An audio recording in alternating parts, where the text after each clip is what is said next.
Okay, today we're going to fit the Force bash plate to the 300 SEF-R. The bike is a 2017 model. The Force bash plate is only up until 2016. So what that means is there's been a small change to the frame.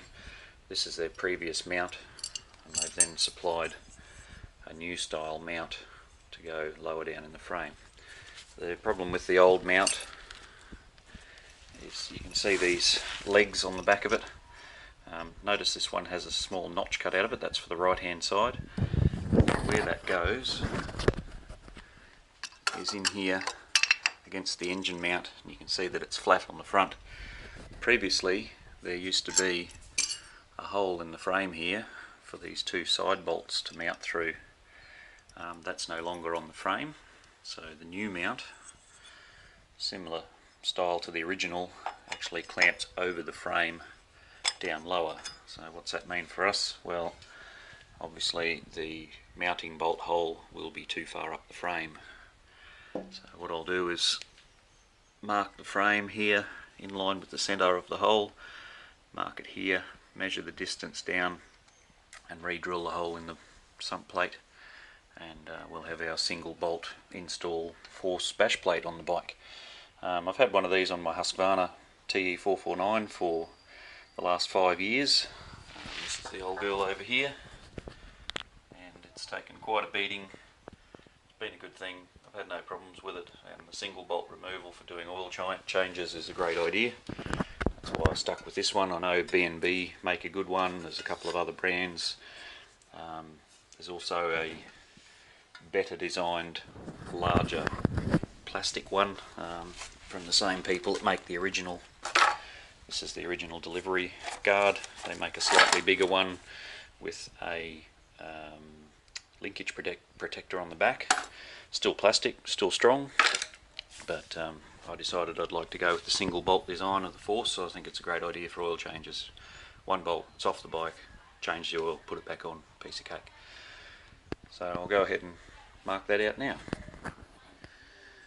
Okay, so I have my new 2017 lower clamp clamped on the frame.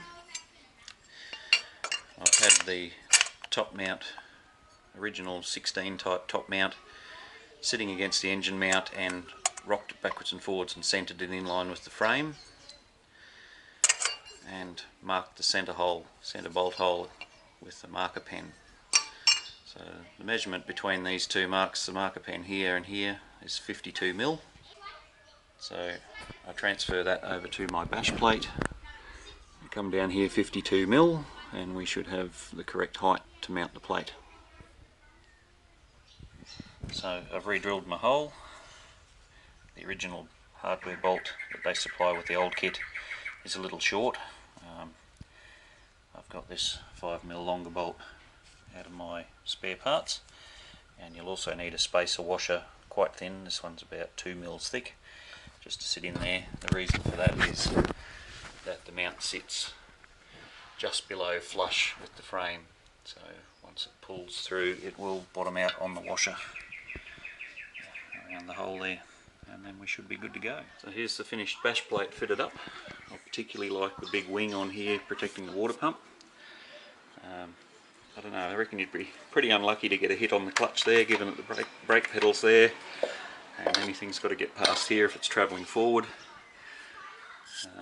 Yeah, you might want to fit a clutch cover, protective cover over the housing if it fell on its side maybe, but I think from this side you can see that there's very little clutch exposed.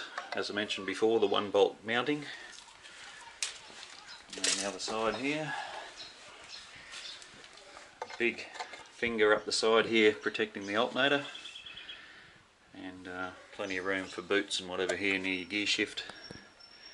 Quite a tidy design. It's quite a bit taller here, protecting the hoses from anything coming up underneath than the original plastic guard. So all in all, I think a pretty good solution. Thanks for watching.